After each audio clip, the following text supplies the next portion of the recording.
नमस्ते बच्चों, बिहार स्कूल के इस YouTube चैनल पर आप सभी का स्वागत है। तो देखो, पिछली क्लास में हमने पढ़ा था कि पौधे के कौन कौन से भाग को हम खाद्य सामग्री के रूप में काम में लेते हैं। आज हमें पढ़ना है अंकुरण के बारे में, यानी अंकुरित चीज़ों के बारे में कि वो किस प्रकार से हमारे शरीर के लिए लाभदायक होते हैं। तो देखो, हमें पढ़ना है क्रियाकलाप 5। मूंग अथवा चने के कुछ सूखे बीज लीजिए, यानी मूंग और चने के कुछ सूखे बीज लीजिए। अब इनमें से कुछ बीजों को जल से भरे एक पात्र में डाल दें, यानी इनमें से जो है कुछ बीजों को आप जल से भरे पात्र में डाल दीजिए तथा एक दिन के लिए छोड़ दीजिए। अगले दिन जल को पूरी तरह निकाल दें और बीजों को ग्लास में रहने दें, यानी अगले दिन एक दिन उसे पूरे दिन पानी के अंदर रखना है और दूसरे दिन उनमें से पानी निकाल देना, बीज उसके ही अंदर ही रहेंगे। उन्हें एक गीले कपड़े में लपेटकर एक ओर रख दीजिए। अब क्या आप बीजों में कुछ परिवर्तन देखते हैं?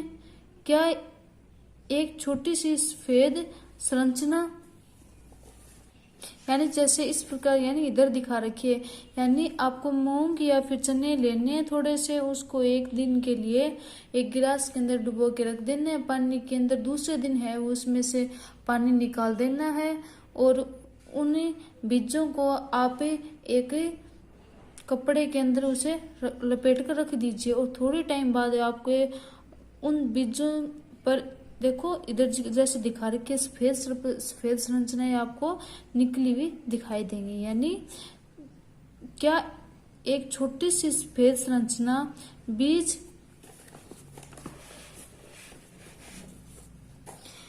के बाहर निकल आती है? यदि हाँ, तो बीज अंकुरित हो गए हैं। यानी इस प्रकार से जो छोटी छोटी जो संरचनाएं ऐसी निकली हुई दिखाई देंगी, तो इसका मतलब समझ जाना कि ये बीज अंकुरित हो चुके हैं। यदि नहीं तो बीजों को पानी में धोएं, पानी निकाल दें और गीले कपड़े से ढककर अगले दिन के लिए उन्हें छोड़ दें।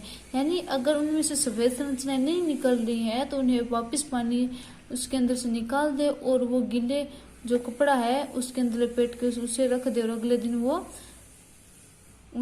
अगले दिन के लिए उसे छोड़ दें। क्या उस दिन आपको बीजों से बाहर निकलता हुआ एक छोटा सा अंकुर दिखाई देता है? अंकुरों को सावधानी से धोकर आप इन्हें खा सकते हैं। यानी जो ये अंकुरित हुए जो बीज हैं, इनको आप धोकर है वो खा सकते हैं। ये उबाले भी जा सकते हैं। इनमें कुछ मसाले मिलाने पर खाने के लिए एक स्वादिष्ट अल्पाहार तैयार हो जाता है। यानी इनको उबाले भी जाते हैं, उनके अंदर है वो मसाले से इनको तैयार भी किया जाता है, जिसे खाने योग्य हो जाते हैं।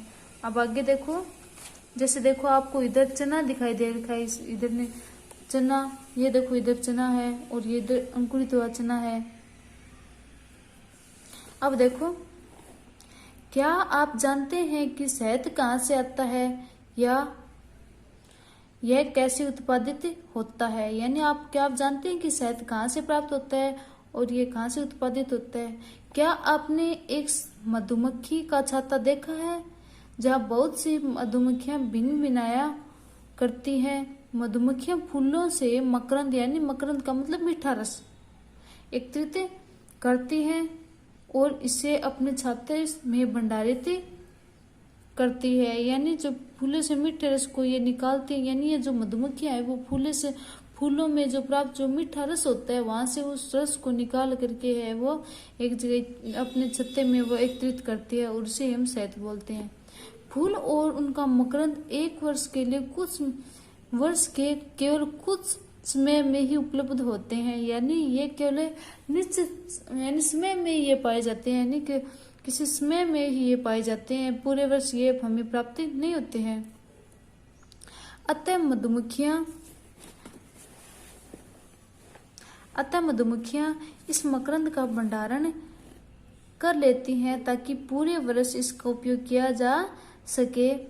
हम ऐसे छत्तों में मधुमक्खियों द्वारा भंडारित भोजन का शहद के रूप में उपयोग करते हैं। यानी जो इस प्रकार से वो हमें जो मधुमक्खियों के द्वारा जो प्राप्त जो शहद है उनका हमें है वो शहद भोजन के रूप में हम उपयोग में लेते हैं।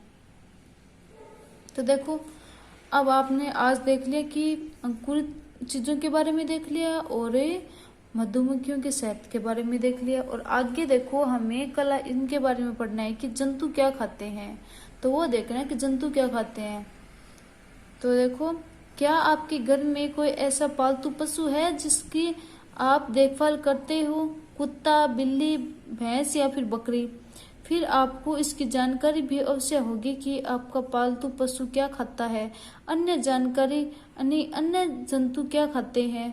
क्या आपने कभी गिलहरी, कबूतर, छिपकली या फिर छोटे से कीट को खाना खाते देखा है?